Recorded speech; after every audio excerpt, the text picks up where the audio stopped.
Bienvenue à toutes et à tous, petits et grands, jeunes et moins jeunes, amateurs ou pas de la petite brique danoise. Heureux de vous retrouver pour un petit mot de Sobrique édition spéciale. Édition spéciale parce que c'est Halloween. Je ne vous ferai pas l'affront de chanter la chanson Halloween que tout le monde connaît. Il y a un film de 1993. Mais pour m'aider justement dans cette présentation, j'ai convié mes deux compères habituels, Sylvain et Sébastien. Bonsoir Sylvain. Bonsoir Fabrice. Bonsoir Sébastien. Bonsoir Fabrice, this is Halloween, this is Halloween, this is Voilà, il Halloween. fallait bien qu'il y en ait un qui craque. Donc, c'est Seb qui a craqué. Alors, bien évidemment, Halloween nécessitait un logo spécial. Donc, on a un logo Sobrique. Sylvain, une petite description de ce logo, de son origine et ce qu'il représente finalement?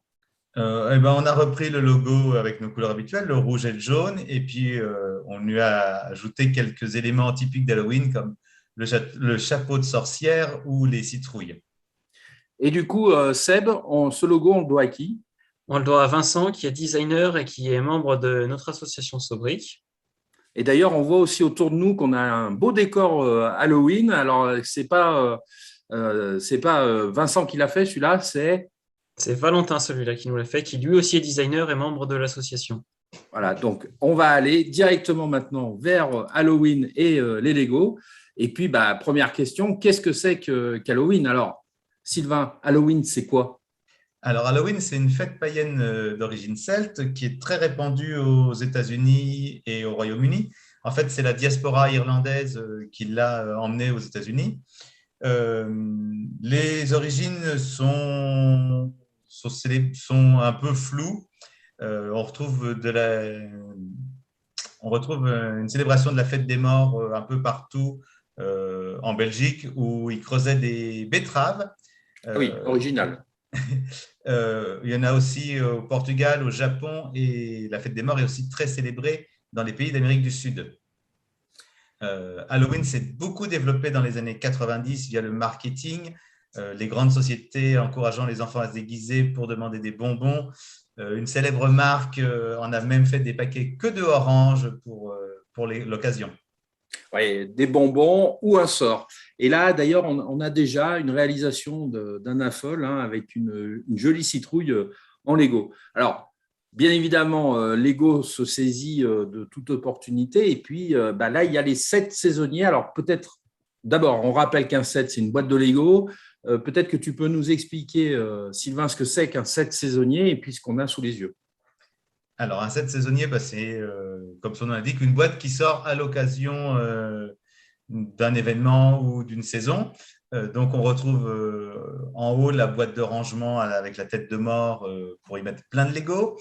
On retrouve des petites choses à suspendre, le vampire, la citrouille, c'est pour suspendre dans la maison partout. Et en dessous, on a 3 boîtes de 3 années différentes qui reprennent le thème d'Halloween. J'ai une préférence moi, pour le dernier, le tracteur, un peu campagne.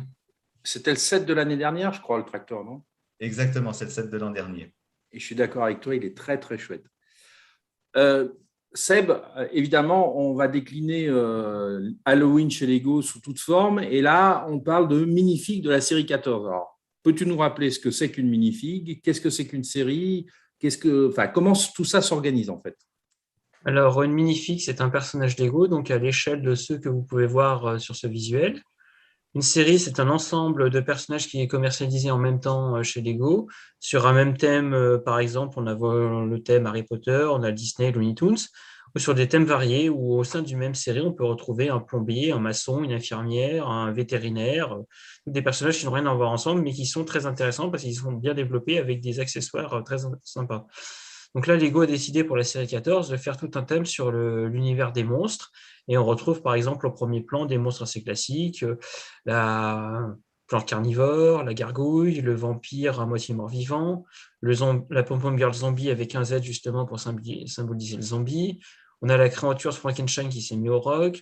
On a un sorcier, on a un homme d'affaires complètement vampirisé, peut-être mordu par un loup-garou qu'on retrouve derrière. On a la reine araignée, on a un fantôme, un peu toutes ces créatures qu'on retrouve dans l'univers des films d'horreur et des contes fantastiques. Les séries, c'est combien de minifigs en général? Alors, une série, ça peut aller de 20 personnages comme c'était au départ, jusqu'à des nombres un peu plus réduits. Maintenant, on est plutôt sur 16 à 12 personnages. D'accord. Toujours dans cette idée des minifigs. Alors là, on parle de minifigs exclusives. Je ne connais pas. Qu'est-ce que c'est? Alors, ce sont des personnages qu'on peut acheter uniquement au Lego Store, donc dans les magasins Lego. Vous ne les retrouverez pas dans les magasins de jouets classiques du type Cultura, Toys R Us et autres. Ce sont que des personnages que vous achetez chez Lego dans les tours de personnages à construire soi-même. Donc, en fait, on va choisir chacun des éléments. On va choisir le chapeau, la tête, le buste et les jambes. Et ensemble, ça va pouvoir permettre de confectionner ces différents personnages. Donc là, je vous ai mis des personnages de différentes saisons. Et cette année, c'est notre joli guitariste mexicain. Tu l'as, celui-là? Oui, je l'ai. Et effectivement, pour ceux qui l'auront reconnu, bah, effectivement, ça s'inspire de la tradition du jour des morts, le Dia de Los Mortes. Et on retrouve un petit esprit coco du dessin animé Disney qui est sur cette ambiance-là. Exactement. Je suppose que toutes ces figues, tu les as. Oui, bien sûr. Je suis fan de tous ces 7 saisonniers, donc je les collectionne tous, peu importe l'univers. Voilà, donc un vrai affol, un vrai adulte fan of Legos qui collectionne ces sets et qui va exprès au Lego Store pour les récupérer à ce moment-là. Là, on revient sur un autre type de Lego, Sylvain, avec les Brickheads. Alors, peut-être que tu peux nous rappeler ce que sont les Brickheads et puis qu'est-ce qu'on a ici sous les yeux. Alors, les Brickheads, ce sont des personnages d'une dizaine de centimètres de haut. On les retrouve dans tous les univers, que ce soit Harry Potter, le Père Noël ou tant d'autres. Et ils sont déclinés voilà, là pour Halloween avec le fantôme qui est un classique. Voilà, ils en font plusieurs. Ils en font généralement 1 ou 2 par an, Lego. Et on retrouve, alors, cette année, un Brick Z un peu particulier. C'est une chouette avec ses citrouilles. Mais apparemment, ça a l'air de bien plaire. Le côté citrouille pour Halloween plaît toujours. Et ouais, donc Brickheads, 7 saisonniers, on est un petit peu entre les deux dans ce cas-là. Moi, effectivement, l'horreur, les fantômes, etc., gamin, bah, je regardais Scooby-Doo. Donc là, il y a eu une série de 7 Scooby-Doo. Tu peux nous les présenter? Et puis, quand je disais que j'étais gamin, je n'étais pas obligé de donner la date de diffusion de la série en France. Mais voilà, qu'est-ce que tu peux nous en dire? Alors, Scooby-Doo, c'est une gamme qui a été lancée en 2015, qui s'appuie sur la licence des dessins animés produits par Hanna-Barbera et diffusés dans les années 70, ce qui ne rajeunit pas. Pour la première fois diffusé en France, on y retrouve les personnages et le manoir, le château hanté, qui était le plus gros set de la série. Qui est vraiment bien fait aussi. Le plus connu de la série de 7, le plus connu des 7 de la série, pardon, c'est le véhicule emblématique. Mystery Machine, là, qu'on voit en deuxième boîte, c'est ça? C'est ça. Très, très chouette ce set. Alors oui, on voit Scooby-Doo et tous ses copains. Là, on était sur la maison hantée de Scooby-Doo, un set là plus évolué, peut-être, Sébastien, plus travaillé. Oui, on est sur un classique, effectivement, La Maison hantée. On le retrouve dans différents films, dessins animés. C'est un classique des films d'horreur aussi. Et donc là, Lego a décidé effectivement d'en commercialiser une. Donc c'est une boîte qui est sortie en 2012, référence 10-228. Et c'est une boîte effectivement qui reprend tous les codes. Donc là, on est sur une maison qui est délabrée, tout tombe en morceaux. On voit effectivement qu'il y a des planches qui tombent, les volets tiennent que par un seul morceau. Il est habité par des créatures pas forcément très joyeuses, qui n'ont pas forcément envie d'aller à leur rencontre, même si on nous sert un plateau avec un verre et une bouteille. Et c'est un set qui est jouable, donc en fait qui s'ouvre en deux pour pouvoir effectivement jouer dedans avec différentes pièces. Et c'est un set qui à l'époque était vendu 150 €, qui a eu un très grand succès et un très grand intérêt, sauf que tout le monde n'a pas pu l'acheter quand il était sorti. Et sur le marché secondaire maintenant, il se vend près de 500 €. Ouf. Donc là, c'est un set qui n'est plus en vente soit dans les Lego Stores, soit dans les magasins de jouets ou bien sur le site de Lego. Et du coup, on va le retrouver sur des sites de type Bricklink ou équivalent. C'est ça. Voilà, c'est ça, effectivement, sur les sites de revente 500 entre euros. particuliers, c'est Alors, du énorme. coup, un set qui a autant de succès, j'imagine que Lego a proposé une nouvelle version, non? Oui, effectivement, Lego est très à l'écoute des différents canaux qui existent, aussi bien sur les pages Facebook que sur des médias divers et variés qui parlent de Lego et de ses communautés. Et donc, du coup, ils ont décidé de sortir une nouvelle version, mais cette fois-ci de la revisiter un petit peu. Donc, on change un peu de teinte, on passe plutôt sur un vert olive. On agrandit la tour et du coup, si on agrandit la tour, on se dit qu'on peut y faire quelque chose de plus intéressant. Et pourquoi pas y mettre dedans un ascenseur qui aurait quelques défaillances techniques, pourquoi pas des freins qui lâchent. Et dans ce cas-là, on est un peu sur un mix de la maison d'horreur et de la maison hantée, je veux dire, et de la tour de l'horreur où l'ascenseur nous abandonne. Tour de l'horreur, qui est une des Tour de- attractions à Disneyland Paris, si je ne dis pas trop de bêtises. C'est ça, tout à fait.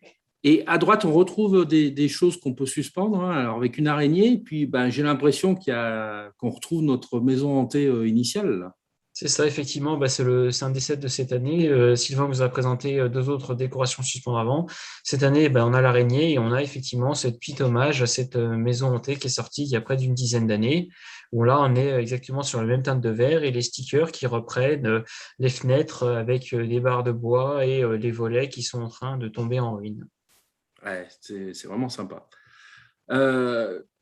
La maison hantée, là, dont on parlait, elle a un lien avec Monster Fighters. Qu'est-ce que c'est que cette licence Monster Fighters? C'est lié à quelque chose qui existe par ailleurs ou c'est propre à Lego?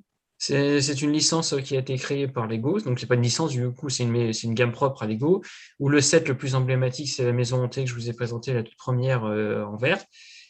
Et c'est une collection qui est sortie en 2012, qui compte 4 sets et qui a été appuyée marketingement par 3 magazines disponibles dans des bureaux de presse et de tabac. Mais c'est une gamme qui n'a pas forcément rencontré de succès parce que Lego n'a peut-être pas mis les bons outils marketing en place. Parce qu'en fait, la collection est sortie en 3 phases. Donc en fait, il y a eu une première série de 7 en janvier, une autre en juin et une autre en septembre. C'était pas le plus pertinent pour une gamme orientée sur les monstres et l'horreur et Halloween. Oui. Donc, une nouvelle fois, hein, mais on va en discuter peut-être avec Sylvain. On peut se poser la question des marques propres à Lego qui ne font pas appel à des licences extérieures, parce qu'à l'inverse, Scooby-Doo, j'imagine, avait très bien marché. Oui, Scooby-Doo a très bien marché. Je pense que Lego s'est trouvé coincé par le nombre de sets, donc ils ont essayé de lancer autre chose, toujours sur le thème un peu fantastique. Donc la gamme Hidden Side est sortie comme en 2019 et il s'agit c'est un thème créé autour de la ville de Newsbury. On y trouve une application de réalité augmentée.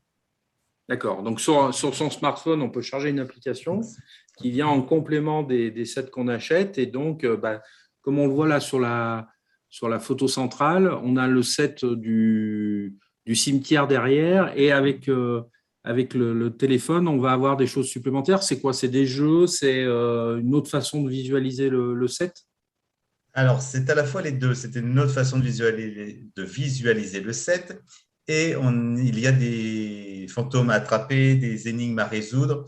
Alors, le reproche qui a été fait à Lego, c'est de renvoyer les enfants vers les écrans, ce qui n'était pas le but chez Lego.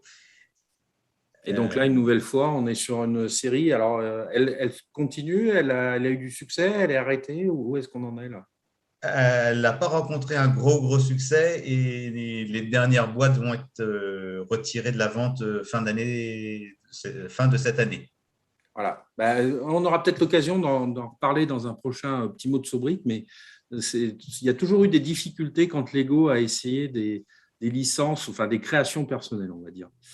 D'ailleurs, là, c'est une des réalisations. Alors, moi, j'ai de la peine un peu à reconnaître. Ça ressemble à la maison de pompiers de Noël, mais ça peut se transformer. Qu'est-ce que tu peux nous en dire?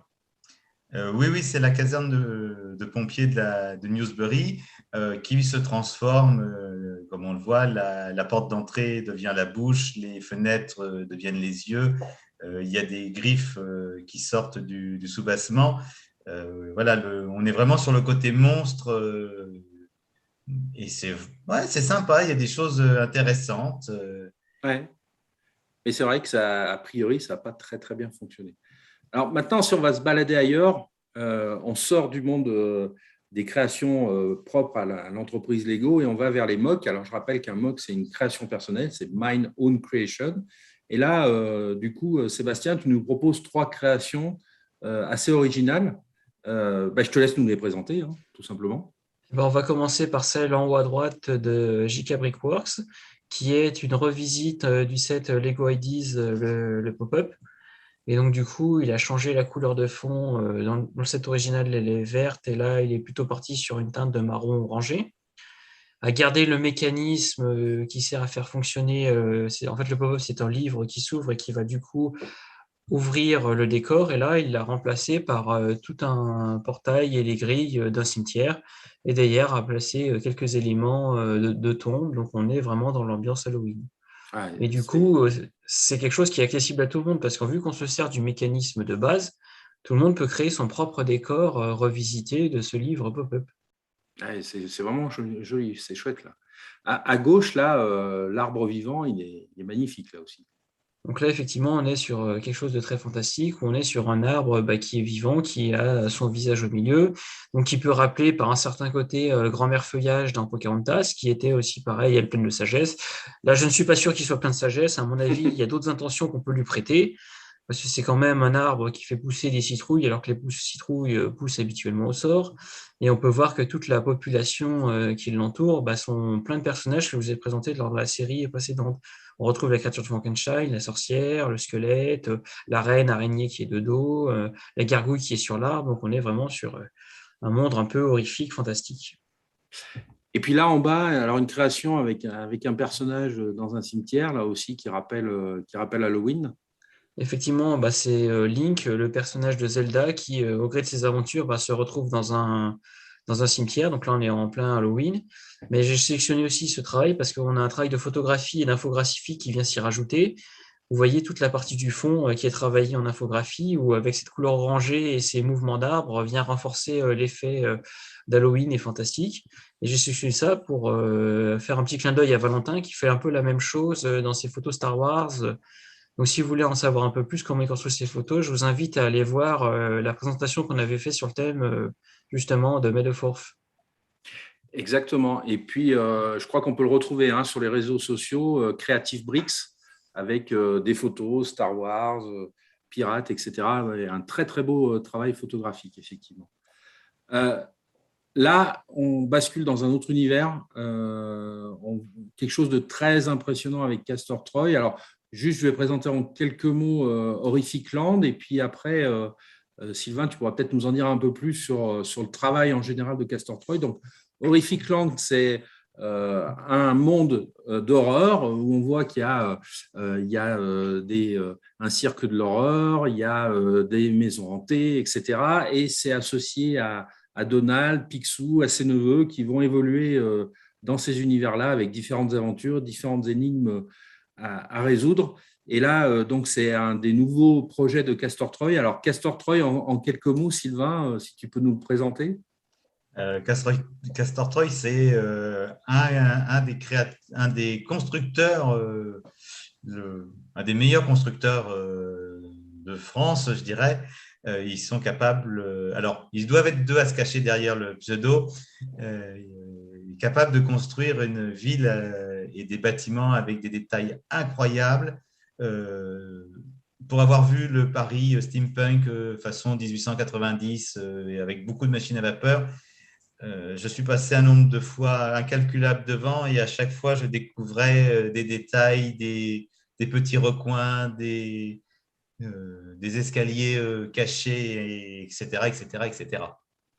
Et donc là, ils se sont lancés dans un nouveau projet où ils construisent petit à petit l'ensemble. Donc là, on a repris deux des photos qu'ils ont actuellement diffusées sur les réseaux sociaux. Alors, à commencer par le manoir hanté de la folie, là, où je te laisse le décrire parce que moi, je n'ai pas de mots.